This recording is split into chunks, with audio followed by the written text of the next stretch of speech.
Deus é bom o tempo todo, e o tempo todo Deus é bom. Vamos continuar adorando ao Senhor.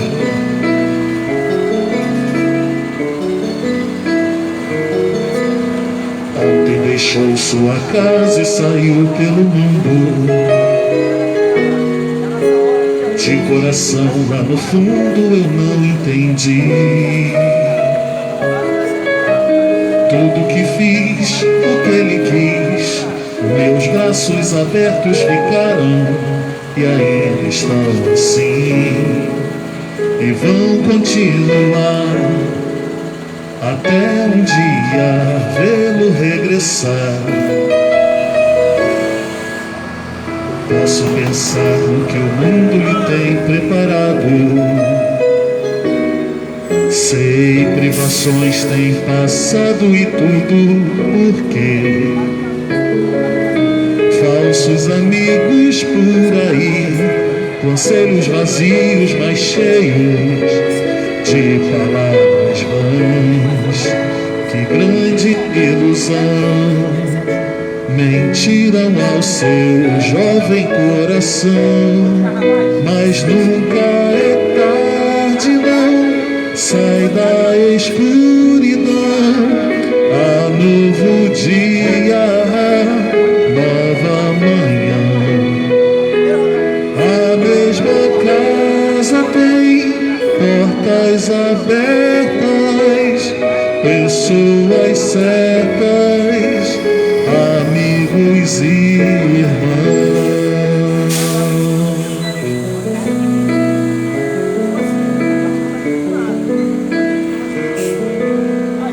Parece sonho, mas nem a distância me engana. O coração de quem ama não pode esquecer. Seus passos fracos, tropeções, seus olhos rebrilham e choram. Pai, eu sei que errei, mas vim para acertar. Permita-me de novo aqui ficar. Pai, só lamento que onde passei via muitos filhos sem rumo, sem teto e carentes de amor.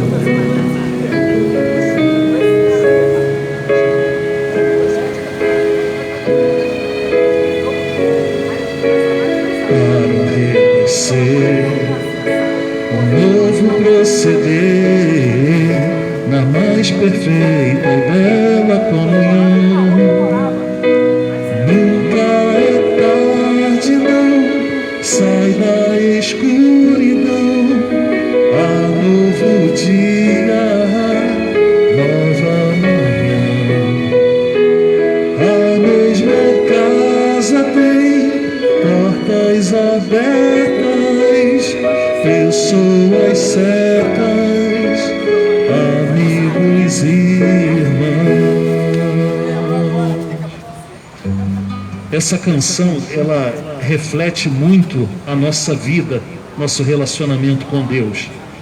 O nome da canção é Portas Abertas. E ela conta a história de um pai que tinha 2 filhos. É a história relatada na Bíblia dessa forma. E diz que certo dia o filho mais novo se aproxima do pai e pede o que ele tem por direito na sua herança, porque ele não quer mais ficar na casa do pai, ele quer ir embora. E o pai atende o pedido do seu filho e dá a ele o seu direito na herança. Ele pega toda aquela riqueza e vai embora da casa do seu pai. E a Bíblia relata que ele passa a viver uma vida desregrada, uma vida dissoluta, uma vida de farra, de bagunça, e ele passa a desperdiçar todos os seus bens em mulheradas, festas, em todo tipo de bagunça. Passou a viver uma vida louca. Então, passado algum tempo, como ele só gastava e ele não investia nada, é claro que toda a sua fortuna acabou. E a Bíblia fala que depois que ele perdeu todo o seu dinheiro, todas as suas riquezas, houve uma grande fome naquela terra. A essa altura dos acontecimentos, já não tinham mais os amigos, as festas, as namoradas, os vida loucas que curtiam adoidado junto com ele, que estavam aí para tudo que desse e viesse. Todos tinham sumido, pois ele já não tinha mais recursos financeiros para bancar, para poder fazer as festas, pagar as bebidas, pagar as comidas. Então ele ficou só. E a Bíblia diz que naquela grande fome ele começou a passar necessidade. Veja bem, uma vida vivida totalmente vida louca, da maneira que ele quis, fez com que ele, de um homem rico, começasse a passar necessidade. E a Bíblia relata que ninguém lhe dava nada, ficou totalmente abandonado, ficou totalmente sozinho. E o único emprego que ofereceram para ele conseguiu um trabalho, foi para tomar conta de porcos. Ele passou a cuidar de chiqueiro de porcos. E a fome era tão grande que, diz a Bíblia, em determinado momento ele sentiu vontade de se alimentar da ração que os porcos comiam. Ele queria comer a própria lavagem dos porcos. Tamanha era a sua fome, tamanha era a sua necessidade. Mas a gente não pode esquecer que ele saiu de uma casa onde ele tinha um pai que lhe dava de tudo, ele tinha de tudo, ele era um jovem rico com um futuro brilhante pela frente, mas ele resolveu usufruir, entre aspas, o melhor da vida.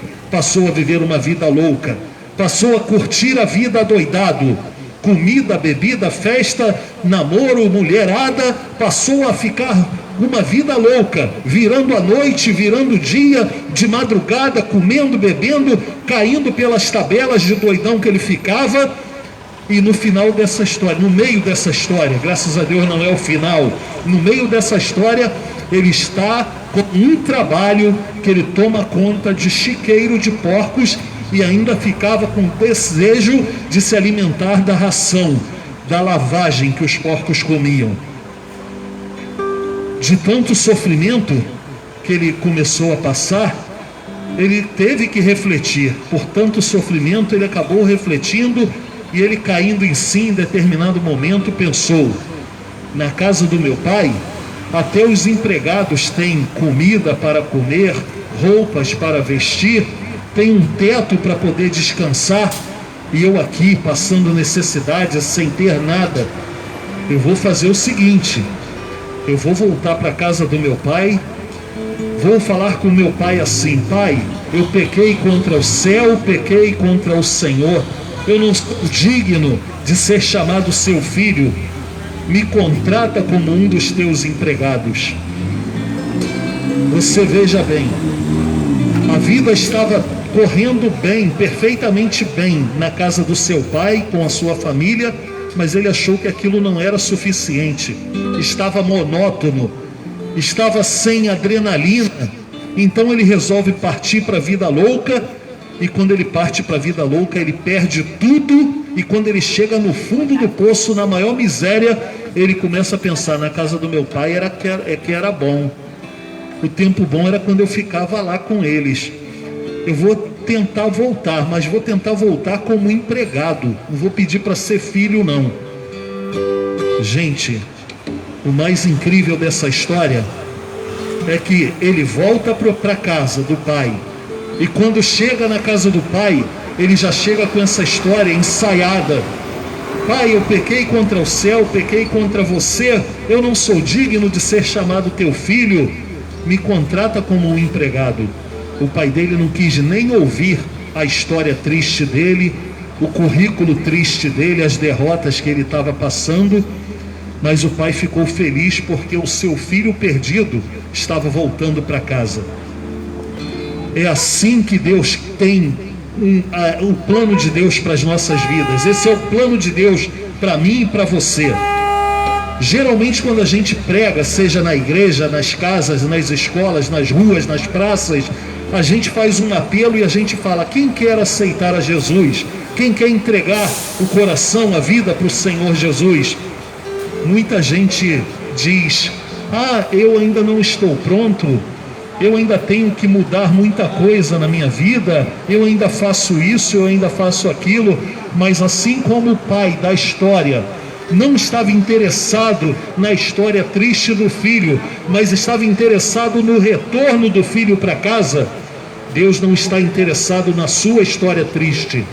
Deus não está interessado no: mas eu ainda fumo. Eu escuto muito isso. Mas eu ainda bebo, eu ainda tenho uma mania de beber um negocinho, uma cervejinha, eu ainda não consegui largar alguns vícios.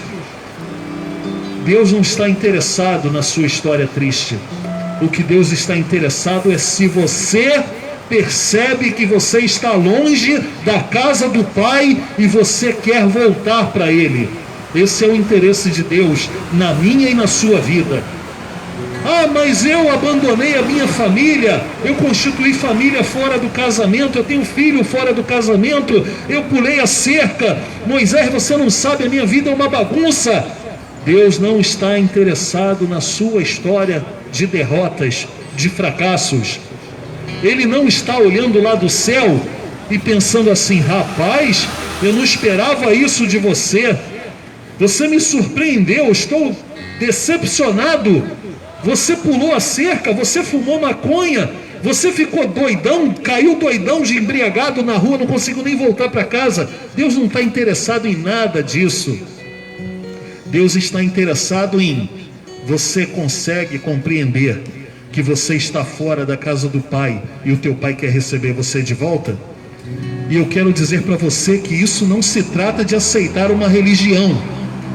Muita gente pensa que aceitar a Jesus é aceitar uma religião. Não é. Religião não salva, Jesus salva. Esse é o grande diferencial da nossa percepção da salvação. É que o mesmo Jesus que ouve orações, que perdoa pecados, que salva pecadores em um culto na igreja, um domingo de manhã ou à noite, Ele também ouve orações, perdoa pecados e salva pecadores aqui onde nós estamos. Estejamos nós sozinhos ou acompanhados, disponíveis, ocupados, basta que nós nos voltemos para Ele, assim como esse filho, embora ele tenha ensaiado o discurso errado, querendo contar para o pai a sua história triste. Deus não está interessado no que você fez de certo ou de errado. Nem aquele que é bom demais, que fala que eu não faço mal para ninguém, eu tenho muita fé em Deus, eu já creio em Deus, eu tenho minha religião, e nem naquele que diz: eu faço tanta besteira que eu não mereço. Deus não está interessado nem em história positiva, nem em história negativa sua e minha. Ele está interessado em que a gente reconheça que sem a presença de Jesus em nossas vidas, nós não somos completos, nós não somos regenerados, nós não somos nascidos de novo, nós não somos perdoados por Deus, nós nunca entraremos na glória, na eternidade com Deus, se não entregarmos as nossas vidas para Jesus. E se você ainda não fez isso, eu quero te desafiar a fazer. Eu quero fazer um apelo a que você entregue o seu caminho ao Senhor, como diz a Bíblia. Confia nele e o mais ele fará. É entregar na mão dele e confiar que ele vai cuidar. O filho pródigo voltou para casa. O pai o recebeu e comemorou. Ele fez uma festa. Esse meu filho estava morto e reviveu. Esse meu filho estava perdido e foi achado. E eu quero dizer que esse pai, Deus, continua procurando por filhos perdidos, filhos pecadores, filhos que se afastaram, filhos que passaram a viver uma vida louca, com amantes, com bebida, comida, farra, uma vida totalmente longe da presença de Deus. Alguns achando que eu creio em Deus da minha forma, eu já sou religioso, eu não faço mal para ninguém, eu tenho muita fé em Deus. mas sem se comprometerem com Jesus, nunca retornarão para a casa do Pai. Jesus veio ao mundo para buscar e salvar o que se havia perdido: a ovelha desgarrada, o filho pródigo, a mim e a você. Cristo veio ao mundo para salvar os pecadores. Você consegue lembrar dos seus pecados contra Deus? Toda vez que a gente conta uma mentira, toda vez que a gente cobiça algo ou alguma pessoa, toda vez que a gente toma uma atitude contrária à palavra de Deus, nós pecamos contra Deus, e a Bíblia diz que os nossos pecados nos separam, nos afastam da glória de Deus. Mas Cristo veio ao mundo para reconciliar, para perdoar, para salvar. Por isso a Bíblia diz para mim e para você: arrependam-se, porque é chegado o reino de Deus. Arrependam-se, porque é chegado o reino dos céus. Jesus diz: arrependam-se e creiam no Evangelho. Talvez você já tenha ouvido dizer que todos os caminhos levam a Deus. Não importa por onde você vá, por aqui ou por ali, que você vai acabar chegando em Deus. Talvez você já tenha dito isso também, na sua inocência. A Bíblia não concorda com isso, Jesus nunca concordou com isso, pois lhe disse: eu sou o caminho, a verdade e a vida, e ninguém vai conseguir chegar a Deus se não for por Jesus. E se você quer chegar a Deus, eu te convido a vir por Jesus nesse momento, orando e pedindo a Ele que lhe perdoe os pecados e receba-o como seu Senhor e Salvador da sua vida. Ele veio para o que era seu. Todos nós somos dele, ele veio para nós. Mas os seus, nós não o recebemos, não queremos aceitá-lo. Mas aqueles que quiserem recebê-lo, aceitá-lo, a esses, diz a Bíblia, Deus dá-lhes o poder de serem feitos seus filhos. Se é filho, tem que voltar para casa. É a história do filho que abandonou a casa do pai, mas quando ele caiu na real, ele voltou e o pai o recebeu. E nós somos assim. Se recebermos a Jesus, diz a Bíblia, Deus nos dá o poder de serem feitos seus filhos. Quero convidar minha esposa Márcia para vir aqui, e ela vai estar fazendo essa oração onde a gente vai estar terminando. E essa oração é uma oração de entrega. Se você quer voltar para Jesus, aceitar a Jesus, se você quer, você tem essa oportunidade de acompanhar nessa oração e receber a Jesus em sua vida.